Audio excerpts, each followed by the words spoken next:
4 মাসের অন্তঃসত্ত্বা ভাবির সাথে দেবরের বিয়ের সিদ্ধান্ত নিয়েছে পুরো পরিবার।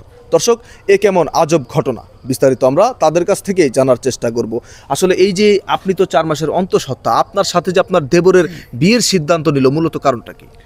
আসলে বিয়েতে আমি রাজি ছিলাম না, কিন্তু আমার বাচ্চাটার দিকে তাকিয়ে আর আমার স্বামী দুনিয়া ছেড়ে যাওয়ার কারণে আমাকে এটা করতে হচ্ছে। তো কিছু করার নাই, কারণ আমি এক শাশুড়িকে ছাড়ার আমার কোনো ইচ্ছা নেই। তো ওনাদের উপর আমি নির্ভরশীল, ওনারা যা ভালো করবে আমি তাই মেনে নিব। আচ্ছা, এখন আপনার কি মনে হয় আসলে এই যে আপনার স্বামী দুনিয়া ছেড়ে চলে গিয়েছে, আপনি 4 মাসের অন্তঃসত্ত্বা, এখন আপনার দেবরের সাথে আপনার বিয়ের সিদ্ধান্ত যে নিয়েছে, আপনি কি দেবরকে বিয়ে করে সুখী হতে পারবেন বলে মনে হয় আপনার? এটা হচ্ছে কপালে যদি থাকে তাহলে, কিন্তু তারপর আমি শিওর হ্যাঁ পারবো, কারণ এতদিন আমার স্বামী থাকা অবস্থায় যেহেতু আমরা সবাই একসাথে মিলেমিশে রয়েছি, তো তারপর থাকতে পারবো। আচ্ছা আচ্ছা, দর্শক আপনারা দেখতেই পারলেন, আজকের ঘটনাটি আপনারা দেখতেই পারলেন। আমরা একটু এই ছেলের বাবার সাথে কথা বলার চেষ্টা করব, মানে যেই ব্যক্তি দুনিয়া থেকে বিদায় নিয়েছে। আসলে এই যে আপনার তো বড় ছেলে দুনিয়া থেকে বিদায় নিয়েছে, এখন আপনার পুত্রবধূর সাথে যে আপনার ছোট ছেলের বিয়ে দিতে চাচ্ছেন, এটা কি আসলে কোনো যৌক্তিক বিষয়? কার কাছে কেমন জানি না, কিন্তু আমার কাছে এটা যৌক্তিক বিষয়। যেমন তার কারণ হচ্ছে আমার বড় ছেলে আল্লাহর ইচ্ছায় ওই পারে চলে গেছে, আর আমার বড় ছেলের সন্তান বৌমার গর্ভে 4 মাস। তার মানে আমার ছেলের স্মৃতি, আমার বংশধর বৌমার পেটে। বৌমা যদি এখান থেকে চলে যায়, হয়তো এই বাচ্চাটা অযত্নে মানুষ হইব, কিংবা মানুষই হইতে পারবো না। আর আমি এই বাড়ির গার্জিয়ান হিসেবে ওইটা দেখা আমার দায়িত্ব। তাছাড়া আমার ছোট ছেলে অবিবাহিত, ওকে এক জায়গায় তো বিয়ে করাতে হবে। এদিক দিয়ে বৌমা অনেক ভালো মানুষ, এই বাড়ির লক্ষ্মী বউ হয়ে আছে। তাই আমার মনে হয় আমার ছোট ছেলের দিয়ে যদি বৌমার বিয়েটা দিয়ে দিই, আমার মনে হয় ওরা সুখী হইব। আচ্ছা, এই জন্য আমি এই সিদ্ধান্তটা নিয়েছি। নিয়েছেন। এখন আপনার ছোট ছেলে কি রাজি আছে? হ্যাঁ, আলহামদুলিল্লাহ। আচ্ছা, আমরা একটু আপনার ছোট ছেলের কাছ থেকে জানার চেষ্টা করি। আসলে এই যে আপনার যার সাথে বিয়ের সিদ্ধান্ত হয়েছে, সে তো আপনার বড় ভাইয়ের স্ত্রী ছিল এবং সে 4 মাসের অন্তঃসত্ত্বা। এই সকল কিছু জানার পরেও আপনি কিভাবে তাকে বিয়ে করতে রাজি হলেন? আসলে কি, মানে আমার বড় ভাই মারা যাওয়ার পরে তো 4 মাসের আর কি সন্তান তার পেটে।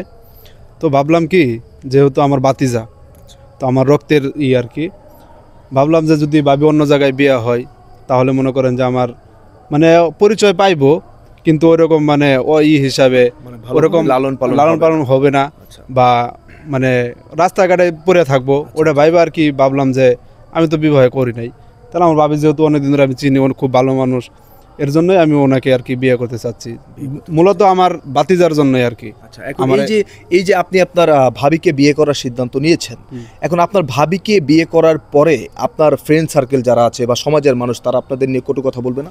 কটু কথা বলবো, অবশ্যই বলবো না কেন, কিন্তু ওটা আমি পরোয়া করি না। কারণ আমার ভাতিজা আমার কাছে এখন সব কিছু, যেহেতু আমার বড় ভাই নাই, ওটার দায়িত্ব কিন্তু আমার নিতে হইব। এর জন্যই মনে করেন যে মানে পাড়ার লোকে কি বললো না বললো, বন্ধু বান্ধব কি বললো, ওটা আমার দেখার বিষয় না। আমার বিষয় হচ্ছে আমার ভাতিজা আমার কাছে এখন সব কিছুই, মানে একটি জীবন বাঁচাতে হবে, এটা হচ্ছে সবচেয়ে বড় বিষয়। অবশ্যই। আচ্ছা দর্শক, আপনারা দেখতে পারলেন খুবই সুন্দর একটি উদ্যোগ নিয়েছে তারা। এই বিষয়ে আমরা একটু পরে কথা বলছি, তার আগে এই ছেলের বাবার সাথে আরেকটু কথা বলি। এখন তো আপনার বড় ছেলে দুনিয়া থেকে চলে গিয়েছে, আপনার ছেলের বধূ 4 মাসের অন্তঃসত্ত্বা, এই অবস্থাতেই কি আপনার ছোট ছেলের সাথে তাকে বিয়ে দিচ্ছেন? জি না, এটার একটা নিয়ম আছে। আল্লাহ চাইতো বৌমার ডেলিভারি হওয়ার পরে, তারপরে সময় দেখে বিয়ের আয়োজন করা হবে। আচ্ছা আচ্ছা আচ্ছা, দর্শক আপনারা দেখতেই পারলেন আজকের ঘটনাটি। যদিও এই ভিডিওটা আমরা শুধুমাত্র তৈরি করেছি আপনাদের কিছু একটা অন্তত বোঝানোর জন্য, যে সমাজের মানুষ যদিও তাদেরকে নিয়ে কটু কথা বলবে, কিন্তু এটা মোটেও কটু কথা বলার মতো কোনো বিষয় না। যেখানে আপন বড় ভাই মারা গিয়েছে বা দুনিয়া ছেড়ে চলে গিয়েছে, সেখানে এই বাচ্চার পরিচয়ের জন্য তারা এমন একটি মহৎ কাজ করেছে এই পরিবার। তো এটা যদিও আমাদের তৈরি করা ভিডিও, বাট এইরকম অনেক পরিবারই আছে যারা অনেক দয়াশীল, যারা এইরকম সিদ্ধান্তগুলো নিয়ে থাকে। সেই সব পরিবারকে সমাজের সবাই ছোট চোখে দেখে, কটু কথা বলে, এটা কোনোভাবেই উচিত না।